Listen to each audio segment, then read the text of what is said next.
my YouTube channel. I am Winnie Joe and I speak on issues concerning international students and intending international students. You can follow me on Instagram, Twitter, the same name. Link is beneath this video description. And to my new subscribers, welcome to the family. Thank you for joining in. And to my old subscribers, thank you so much for being with me all through the journey. For business inquiries, my email address is beneath this video description. And for more comments, more explanation, whatever video I put up, kindly join the Telegram group. The link is also beneath this video description. Don't forget, Amber Students, it's accommodation organization that actually help in sorting out accommodation for single international students, and they have accommodation available in limited areas in the UK. Yeah, and they have so many rooms, they provide so many other services, so you just have to just click on the link in the video description and you are good to go. All right, so today I'm going to be talking about the UK child system, based on what I've experienced so far, my experience, the experience about from people around me, and not just in aspects of the education, in aspects of the everyday life and all. So let me start with the education. I want to address this myth that people usually say. They'll say, if you're coming from Nigeria, I'm going to use Nigeria for example because I'm a Nigerian, okay? So if you're coming from Nigeria, the UK, they are more intelligent than children in the UK. The UK education system is very slow. It is not true at all. In fact, if you are bringing your child from Nigeria, you should make sure you try to bring books ahead of that child's class, because the UK education system is really fast. And what we do in Nigeria and in some other African countries, we use very ancient syllables, and we make these children cram, and we make these children yes, just mainly cramming. They don't really understand, they don't really identify and all of that. But in the UK, you need to see where a 5-year-old or a 6-year-old is communicating with accurate words, with confidence and so much. They are very much aware of their environment. So what the UK is teaching the children these days is not just who is there, this, that, plus, minus this. They teach them more than that. Even their methods of teaching mathematics is so much different and so much easier. Like my son, for instance, you ask him to do this addition and he's just counting, even if you tell him 100 plus 100. But right now, is the way he makes his mathematics, he calculates his mathematics, is very fast and accurate. So please, to the Nigerian mothers, international students bringing your child dependent to the UK, please don't have that in mind. And a lot of these children coming from our own country, sometimes the schools they attend is not well equipped to give them everything they need academically. So this is the more reason why you shouldn't assume and say, okay, my child will be more intelligent than the children here. By primary 2, they are primary 2 in this UK area, they are reading. If you see their handwriting, very clear. They are reading. A primary 2 child, which is between the age of 6 and 7, we read so clearly. They won't even ask you to say, pronounce this word for me, I cannot pronounce this word. They'll read very smooth and clearly.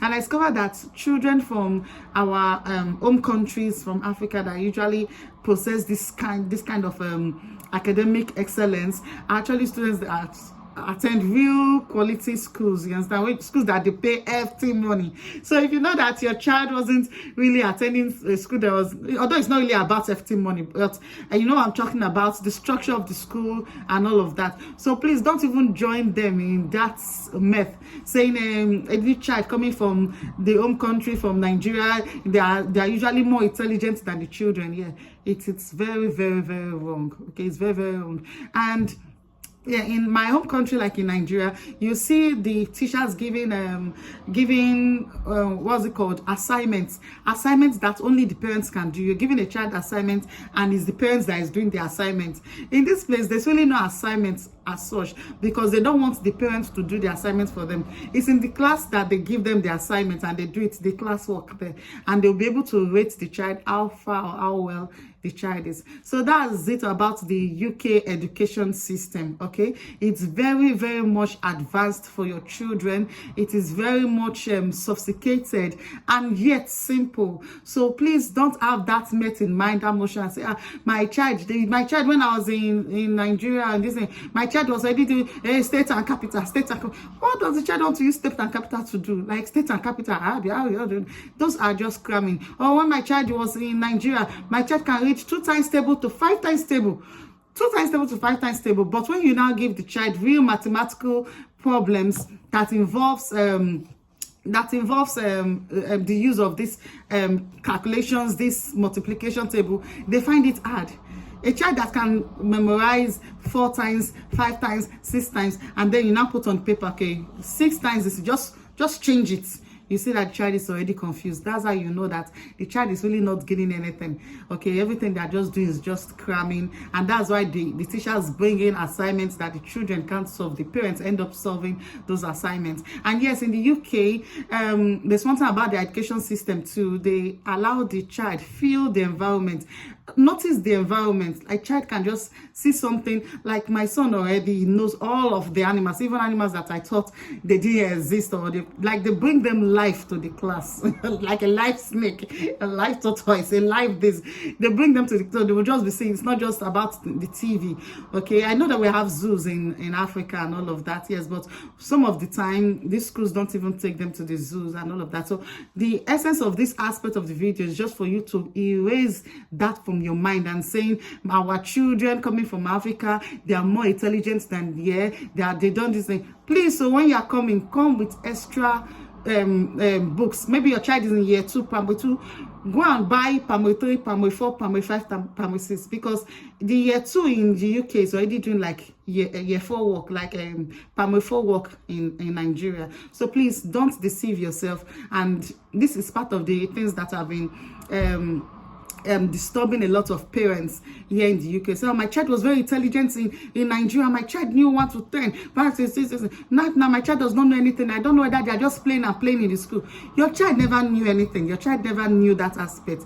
Okay, that's why the child was cramming. That's why the child now cannot answer simple questions in the UK, because in the UK they give them practical questions. Okay, so the child was cramming. Now he cannot practicalize what he was cramming. He cannot identify with what he was cramming. That is just what is happening. Not that the schools, they are playing in school, they are doing this. They actually play and learn. Okay, so that's that about that. Now let's talk about the child care and maybe the child mental health and everything. So in the UK, they actually prioritize a child's mental health and schoolwork and all of that. Like in my son's school, I told the teacher, I said, okay, I want my son to be able to do this and do that. And you know, I told me, said, no, don't put any pressure on him. It's something that he will end up doing at the end of the day. So I asked him, okay, then he told me rather and said, okay, I should just make sure that he spends 10 minutes every day studying. I was like, 10 minutes? In my own country, we spend like 2 hours. If we've not stayed down there and the 2 hours, in fact, when we employ a lesson teacher and that 2 hours is not complete, we are not even going to pay the lesson teacher.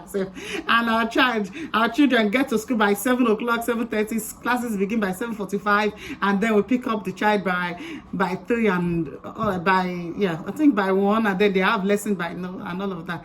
So it's very, very different, and they care about the mental health of the child. If a child is spending so much time in school, they want to know how the child is going. So they're going to ask your child questions, especially when they are saying that the child is overwhelmed. So right now, what you should do is to actually learn to just try to train your child in how to be expressive, but not to be expressive and go and put you in trouble, okay? So you just have to let your child know what to expect in a new country, how to navigate things, how to make friends, and how to handle the studies, and also how to answer questions, because that aspect has also put a lot of parents in a lot of international students that are parents. They put them in a lot of trouble. Like, these are things that are normal in our home country, like those child discipline.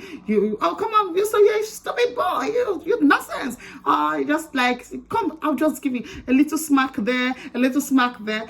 You understand? We don't see it as anything. But when they get to the school in the UK, they are going to try to, maybe the child is not performing, or they feel the child is not happy enough. They want to see a child playing, depending on the age. They want to see how jumping you are. If you are not jumping as high as they think, or how you are not lively enough, the child is not lively enough, they tend to ask the child question, what's the matter, what's this, and all of that. And innocent child now, no, this, that, and your child will say heaven and earth. There are some words that they don't want to hear at all. The moment they hear those words, oh my goodness, they are coming for you with all their torchlight and all their laws and all their action guns. Okay, so I think you should also teach your child intelligence, emotional intelligence. What kind of intelligence again? Yeah, like there was a child that was actually, we were coming from school, me and my son, and then there was these children. They're also Nigerians, but it looks like they've stayed here for longer, and they were just gisting. And one of the girls told her friend and said, can you imagine the new teacher that came to the class? I told her that this pen wasn't working. And then she asked me again, do you mean the pen wasn't working? And she asked the teacher, how daft can you be? Can't you hear? I just told you the pen is not working, and you're asking me again, is the pen not working? So these children are very smart. If you ask them a question and you twist it, they'll just tell you, my mom asked me not to answer such questions. And if you twist that question, they'll just look at you to make sure that you realize that you are the fool. You're trying to tempt them, and they know what you're trying to do. So now this is a skill that our children from Nigeria do not have. If you tell a child now, go and tell that man that I am not at home, the child will go and tell the man and said, my daddy said you are not at home. But or you just tell the child, go and do this, or do your mommy do this, your daddy beat you, your mommy beat you. That's okay, let me change the word again. Before you know it's happening, the Nigerian child have already told you everything, because they don't have this smartness, this intelligence on how to answer questions, or how to realize things, and all of that. This is a skill that the UK born children, the white children, Nigerians or Africans that are already citizens here, or they've been here in the UK for a very long time, this is the skills they have, and this is what they teach them in school, how to be smart. So the type of smartness we have in Nigeria is street smartness. No, it's called street smart, how to find a way, no. These ones here actually have super intelligence. So they know when you're trying to trick them, they know when you're trying to play smart, they know when you're trying to put them in a tight spot, and they will just give you hot. They'll just tell you, are you crazy? Are you mad? What are you doing? Okay, so this is something that our children don't have. So don't compare a child that is just coming in, because this is a new environment, this is a new way of thinking and all of that. So you have to make sure that your child's mental health is well taken care of. You make sure that your child knows how to answer these questions, because they ask. And yes, the child does not see it as anything, but they will see it as something. I have a lot of friends that are already in a tight corner due to the fact that the kids just innocently answer some specific questions when they were not supposed to. Okay, and you know what they do now? The next thing, they'll bring out all the action guns and all of the social services, and they're already knocking at your door with their torchlight and say, your child reported you for abuse, your child reported you for this. So please, you have to teach your child that. And another thing that I have noticed about the UK child system is that children between the ages of 3 to the ages of 3 to like 15, 14. Okay, they stay in school longer, as I said before, till 3 p.m. I think, no, from 4. They start their primary school from 4 years old. Yeah, so from that 4 years old, so they stay longer in school, so most of their day is spent in school. Okay, so teaching your child how to do a number of things is, even there are a lot of things I even want to say that I cannot say in this video right now. Okay, but just join the Telegram group and we can have a discussion if you are scared of anything. All right, so I just hope I've been able to pass a point, okay, and tackle some myth that concerns this child care system between the ages of 4 to 16. All right, because when we are talking about child care in the UK, people are only thinking about 2 years old and below, 3 years old and below, those ones that are not going to schools. The real work is with your children that have started school, that have started primary school. That's where the real work starts. All right, so you should be able to groom your child, talk to your child, advise your child, warn your child, okay, on so many things and how to tackle different situations that they find themselves. So that's just basically it. That's just my experience being in the UK, being a mom in the UK, and so much more. All right, so that's it. Thank you for watching. Don't forget to like, share, and subscribe, and share this video to everyone that intends to come to the UK or already in the UK. Thank you so much. Bye.